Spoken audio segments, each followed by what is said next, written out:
विद्या warriors में आप लोगों का स्वागत करता हूं। आज कक्षा 12 के फिजिक्स का एक टॉपिक लेकर के आया हूं। इसका डेरिवेशन आज सिखाऊंगा आप सबको। अनंत विस्तार के समतल आवेशित अचालक चादर, यहाँ ध्यान देना बेटा, अचालक चादर के समीप वैद्युत क्षेत्र की तीव्रता। यानी एक चादर है और कैसा चादर है? अचालक, समतल है वह चादर और अनंत विस्तार की है, माने उसकी लंबाई चौड़ाई आपको नहीं मालूम रहेगा। तो और उसी के पास हमको वैद्युत क्षेत्र की तीव्रता ज्ञात करनी है। अभी चित्र बताएंगे तो बहुत अच्छी तरह से स्पष्ट होगा, लेकिन आइए कुछ पहले सीखते हैं, इसका आधार जानते हैं। देखिए, जब सीधे तार की अनंत लंबाई के सीधे तार के समीप वैद्युत क्षेत्र की तीव्रता निकाल रहा था, तो आप लोगों को बताया था हमने कि अगर इस पर आवेश कर दिया जाए तो चूंकि इसमें केवल तार में लंबाई होती है, इसलिए इसका, और लंबाई अनंत लंबाई है इसलिए लंबाई नहीं दिया रहेगा, तब क्या निकाला जाता है? घनत्व।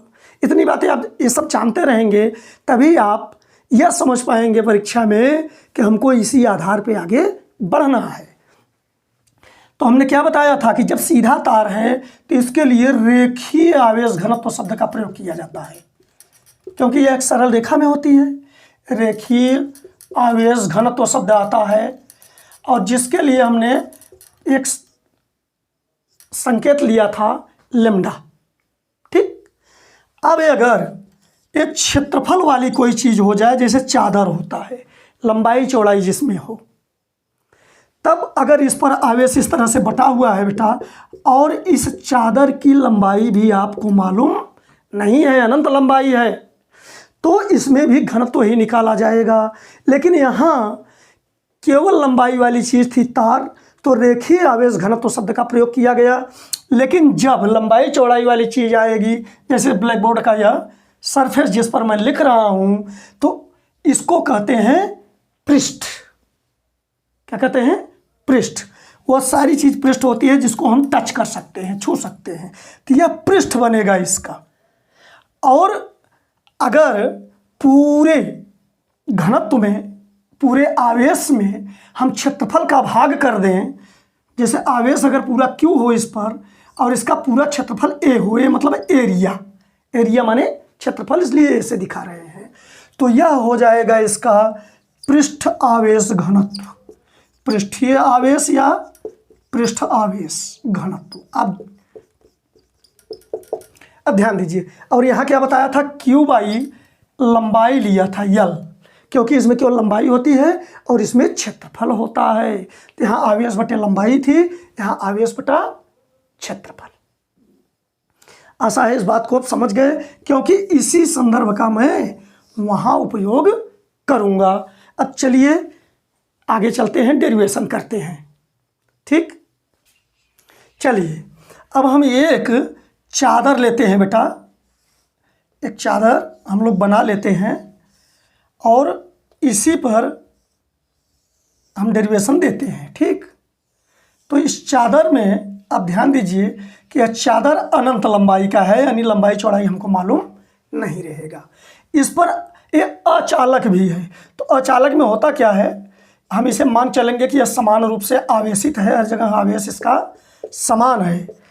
मतलब यह नहीं है कि कहीं अधिक है तो कहीं कम है, और चूँकि यह अचालक है तो आवेश जहाँ रहता है वहीं रहता है, वह इधर उधर कहीं चलता नहीं है। ठीक, और इसका आवेश घनत्व हम मान ले रहे हैं, या मान लीजिए संपूर्ण आवेश इस पर Q है और क्षेत्रफल A है अगर, तो आवेश इसका हो जाएगा Q बाई A। तो पृष्ठ आवेश घनत्व के बारे में हम केवल लिख दे रहे हैं, फिर इसी का उपयोग हम आगे करेंगे। तो पृष्ठ आवेश घनत्व जो होता है, यह होता है बेटा पृष्ठ बटे क्षेत्रफल, यानी Q बाई A। अभी पूरे चादर का A नहीं ले सकते हम, क्योंकि चादर अनंत है, उसका क्षेत्रफल हमको मालूम नहीं है। तब आप कहेंगे कहाँ प्रयोग करेंगे? अभी हम बता रहे हैं बेटा, जो हम गॉसियन थ्योरम लेंगे, छोटी सी आकृति लेंगे, उसके क्षेत्रफल के लिए का प्रयोग करेंगे। अब गॉस प्रमेय की सहायता से ही इसे सिद्ध किया जाएगा। अब मान लीजिए कि यहाँ कोई एक बिंदु P है जिस पर हमें विद्युत क्षेत्र की तीव्रता ज्ञात करनी है। तो हम बेलन के आर पार एक, अच्छा इसको थोड़ा ऐसे बनाएं चित्र तो ज़्यादा बढ़िया समझ में आएगा, आकृति सही बनेगी। ठीक ऐसे। तो अब यहाँ बिंदु P पर मान लीजिए, जो इस प्लेट से मान लीजिए, तो प्लेट बेटा ये देखने में ऐसे लग रहा है, प्लेट मतलब ऐसे समझो प्लेट। अब यहाँ से ऐसे आर दूरी पर, तो यहाँ से ले रहा हूँ, ठीक, आर दूरी पर एक बिंदु P है। ठीक, अब एक हम बेलन लेते हैं और उस बेलन को इस तरह से मानते हैं कि यह इस चादर के आर पार निकल गया है, लेकिन जिसके सिरे का मध्य बिंदु P होगा, माने इस तरह से,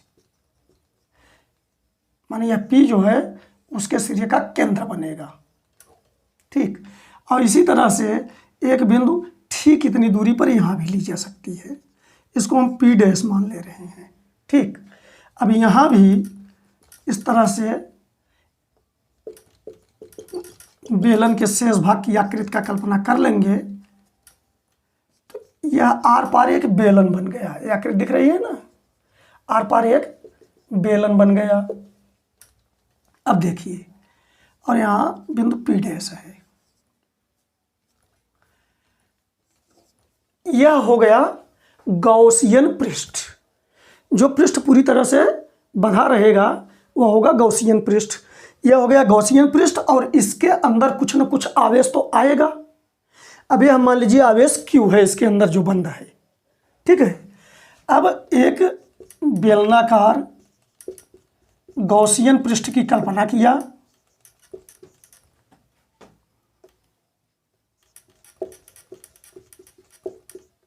गॉसियन पृष्ठ की कल्पना किया, यही इतनी चीजें आपको लिखनी पड़ेगी।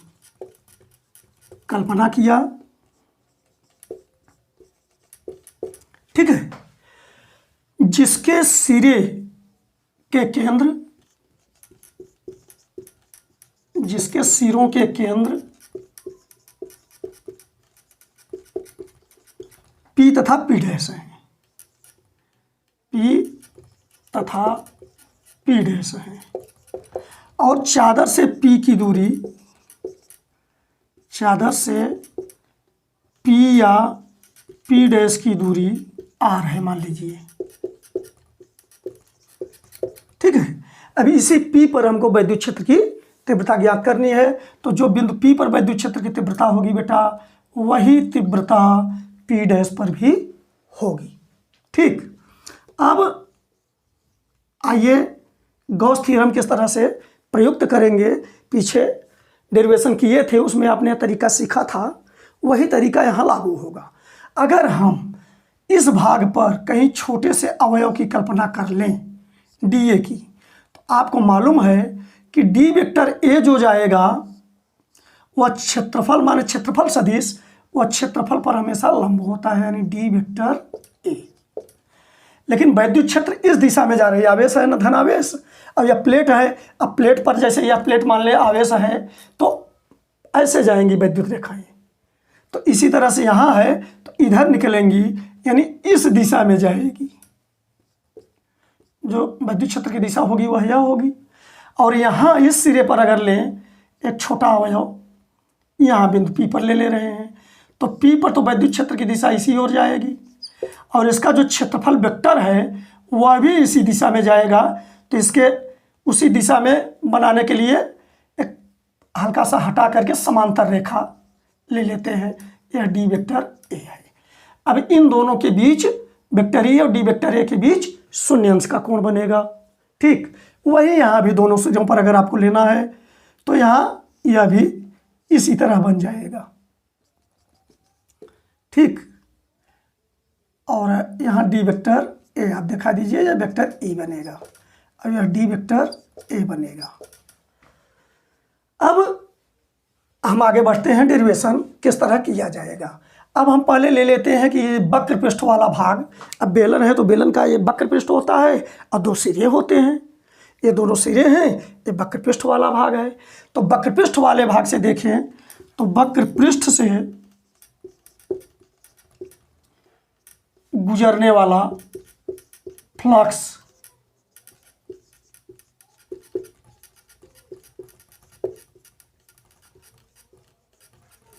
अब बेटा वक्र पृष्ठ से जो फ्लक्स गुजरेगा, अब उसके लिए आपको सूत्र बताया गया है ना कि फाई ई जो होगा वह, देखिए छोटा अवयव, चूंकि क्षेत्रफल छोटा लिया जाता है, पीछे वाले वीडियो में बढ़िया ढंग से समझा दिया हूँ, तो डी ए उस क्षेत्रफल को माना जाता है और सदिश के लिए डी वेक्टर ए लिखा जाता है। और आप जानते हैं कि फाई बराबर होता है vector E dot vector A, और छोटा सदिश है तो ए के जगह डी वेक्टर ए, तो vector E dot D vector A छोटे अवयव के लिए।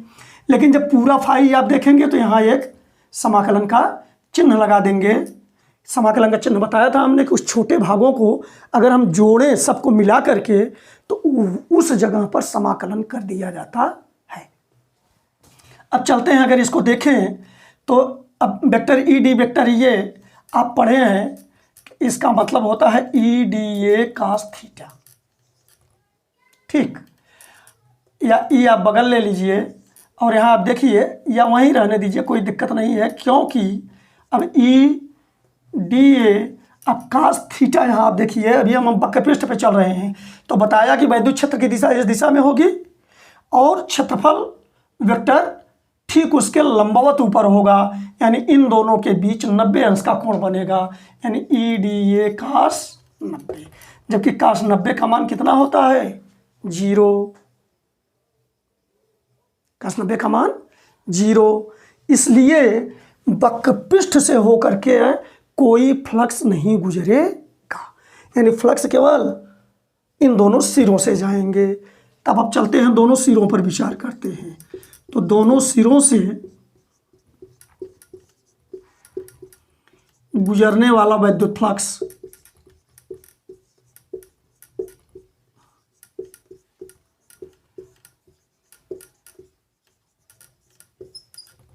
अब दोनों सिरों से जो गुजरने वाला वैद्युत फ्लक्स होगा बेटा, वह इस सिरे से और इस सिरे माने दोनों सिरों वाला लिया जाएगा।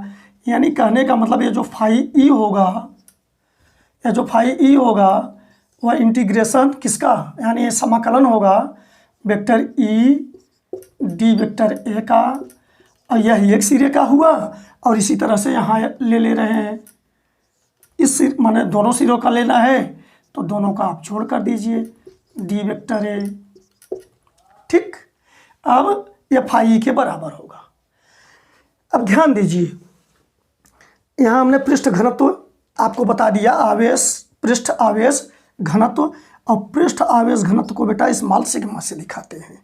इसको स्मॉल सिग्मा चिन्ह कहते हैं। एक सिग्मा होता है, आप गणित में पढ़े होंगे, जो इस तरह से होता है, और यह स्मॉल सिग्मा कहते हैं इसको, ठीक। तो पृष्ठ घनत्व को स्मॉल सिग्मा से दिखाते हैं, जैसे रेखीय आवेश घनत्व को लैम्डा से दिखाए थे, ठीक। अब यहाँ अगर इसको हल करें तो फाई ई बराबर, अब यह सीधे क्या बन गया ई डी ए, और यहाँ आप देखिए अब vector E dot D vector A है तो अदिश गुणन से E D A cos theta बनेगा, और यहाँ थीटा कितना है 0, क्योंकि वेक्टर ई और डी वेक्टर ए की दिशा एक ही हो रहा है, तो बीच का कोण 0 है, यानी कास 0 प्लस यही चीज़ यहाँ भी होगा ई डी ए कास 0।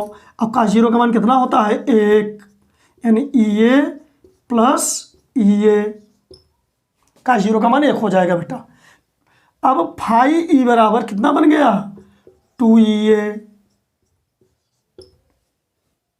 ठीक। यहाँ ए जो है वह बेलन के सिरों का क्षेत्रफल है, इसलिए यहाँ समाकलन में ए ले लिया हूँ, यहाँ लिख भी दे रहा हूँ। चलो, ए बराबर बेलन के सिरे का क्षेत्रफल,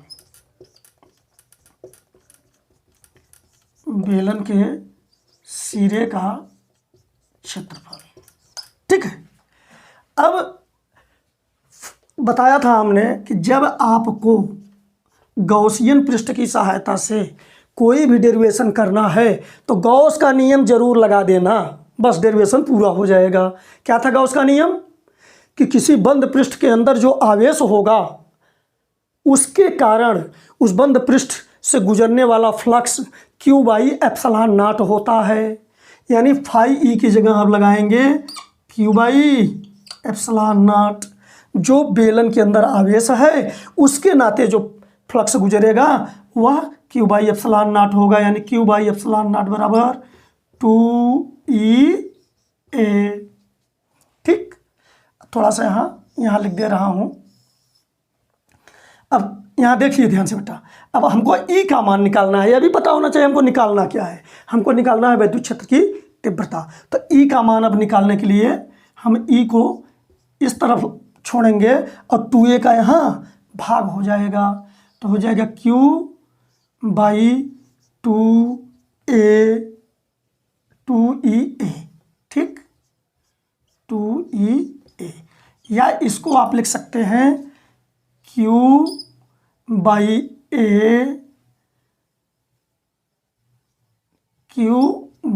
A अलग कर लीजिए, क्योंकि यहाँ पर आपको एक अलग चिन्ह रखवाऊंगा। अभी बताया हमने कि यहाँ अब E नहीं लिखेंगे बेटा, 2A। अब Q बाई A चाहे पहले लिख लो या 1/2 पहले लिख लेते हैं। 1/2 इंटू Q बाई A इस रूप में भी लिख सकते हैं। 1/2 अलग कर लिया Q बाई A। अब Q बाई A चूँकि पृष्ठ आवेश घनत्व होता है, यहाँ देखिए स्मॉल सिग्मा, तो यहाँ अब लिख देंगे E बराबर, अब Q बाई A की जगह स्मॉल सिग्मा का प्रयोग करके यहाँ 2 लिख देंगे। यही हो जाएगा सूत्र। जहाँ यह ध्यान देना है कि स्मॉल सिग्मा बराबर रेखीय आवेश घनत्व, पृष्ठ आवेश घनत्व। स्मॉल सिग्मा बराबर तो पृष्ठ आवेश घनत्व, स्मॉल सिग्मा बराबर Q बाई A, यानी पृष्ठ बटे क्षेत्रफल। तो ये पृष्ठ आवेश घनत्व के पद में ही सूत्र निकाला जाएगा, क्योंकि चादर की लंबाई अनंत है, लंबाई नहीं मालूम, चौड़ाई नहीं मालूम, तो क्षेत्रफल भी आपको नहीं मालूम है। ठीक, यह क्षेत्रफल बेलन के सिरों का है। यह आवेश Q इस बेलन के अंदर बंद आवेश है। आशा है बात समझ में आ गई। आप इसका स्क्रीन शॉट ले लीजिए, थोड़ी मेहनत करिए बेटा। फिजिक्स बहुत ही रोचक विषय होता है, बहुत सरल विषय होता है। ठीक है, चलिए स्क्रीन शॉट ले लीजिए।